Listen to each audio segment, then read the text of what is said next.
Hi, this is Nancy, and today I am making Parmesan walnut shortbread. They're actually a savory shortbread, and they're little crackers that are so easy to make and really delicious.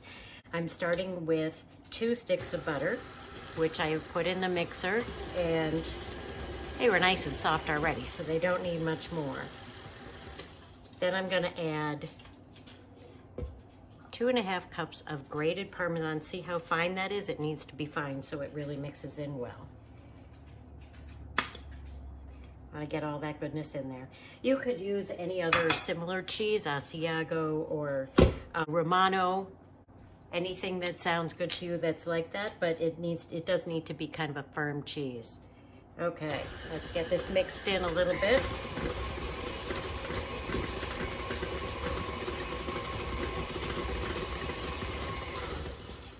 That's good. You don't have to do it with a stand mixer. You can do it with a hand mixer. You can do it in a food processor. You can even just do it by hand. It all comes together very fast. Now I'm going to add 2 cups of flour. You don't want it too heavily packed here.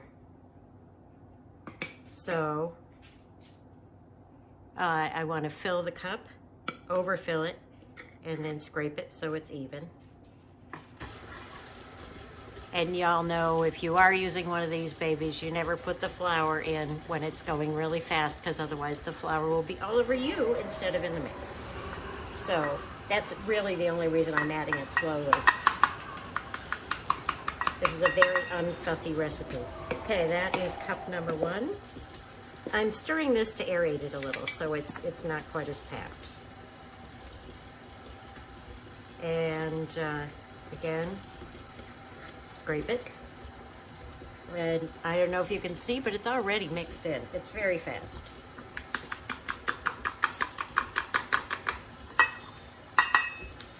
Okay.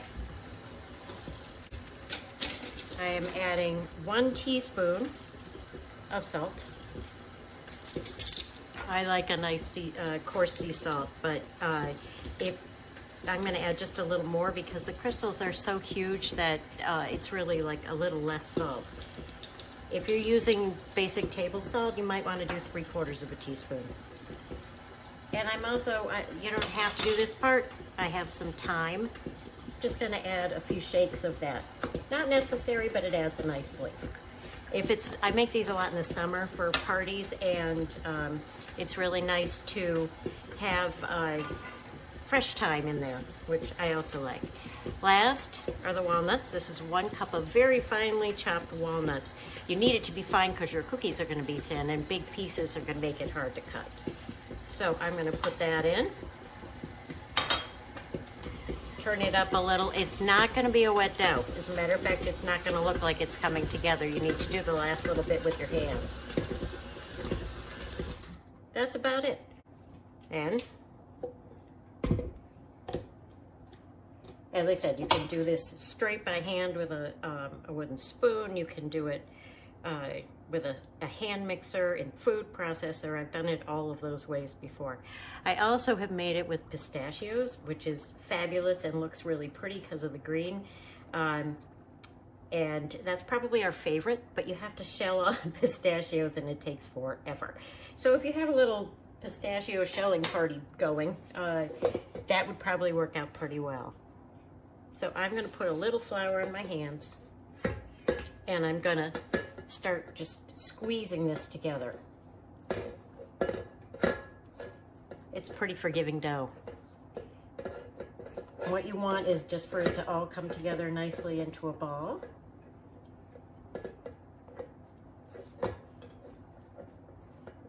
That's pretty close. It is patted out on some wax paper. You can use parchment. Wax paper is cheaper, and it works just as well in this case. So I'm just going to dump it all out. You see it's still pretty crumbly. That's okay. It'll come together. Get all that goodness out of there. And then I'm going to squish this together kind of into a ball. Now there are various ways to do this. I did it for years because I've been making this forever. I did it for years with wherever I got the original directions. It said to roll it into cylinders and then slice it like refrigerator cookies, you know. But I found I'm not very good at rolling it into a really nice cylinder, and especially with the nuts in, it was very difficult to get a nice smooth cylinder.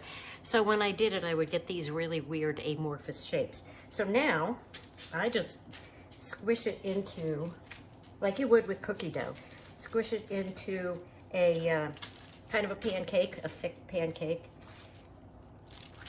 And I'm going to refrigerate this until it's cold. I should say that when you are using it, the butter has to be room temperature to start.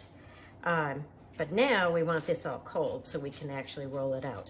So I'm just going to do this and put it in the fridge for a couple hours, and then we'll roll it out and bake it. So once your dough is chilled, roll it out. About a 1/4 inch thick. I roll it into a rectangle because I think it's easier to cut that way. I'm going to just trim the edges a little. Save these, you can roll them back out again.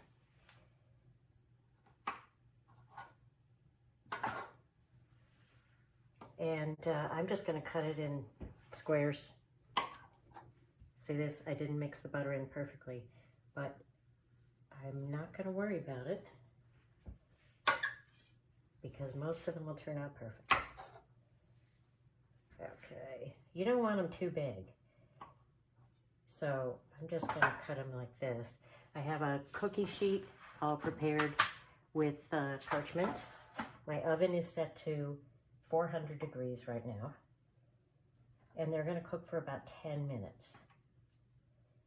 Now, if I were on the Great British Baking Show, I'd be using a ruler and measuring so that every single one was identical, but I don't really care. As I said, you could use cookie cutters if you want. You can roll them in a sort of cylinder and then slice them. I have, when I've been in the mood to be fancy, I have rolled them in a cylinder and then rolled the cylinder in finely chopped nuts so the outside has some on. That's really picky, but it's kind of fun to do for a special occasion. As I said, these are going to be mixed sizes, and they're not really going to spread, so you can put them pretty close together on your cookie sheet. And if they start falling apart a little, squish them back together. It's all about the taste. And you'll notice these are pretty small, but they're very rich. I mean, you're talking butter and cheese in large quantities, so you don't need too many. Plus, there's nothing wrong with eating 4 or 5 of them if they're really tiny. Okay, so I'm going to pop these on the cookie sheet and bake them for 10 minutes. All right, they're out of the oven. You see, they're not really brown. They're just a little golden on the bottom. That's kind of what you want. And I ended up doing them 2 more minutes. I wanted a little bit of browning. You can take them off the cookie sheet right away and let them cool, and they will be fine for at least a week in a airtight room temperature, out in the open cover. Geez, you know what I mean. Here's one of the really lumpy ones. Those we put aside because how could we serve that to family or friends? We have to save those and eat them ourselves. But you still have plenty of wonderful little treats in here. They're great on their own. You could serve them with grapes or fruit. Oops, see, they're golden on the bottom. And that's it. Enjoy.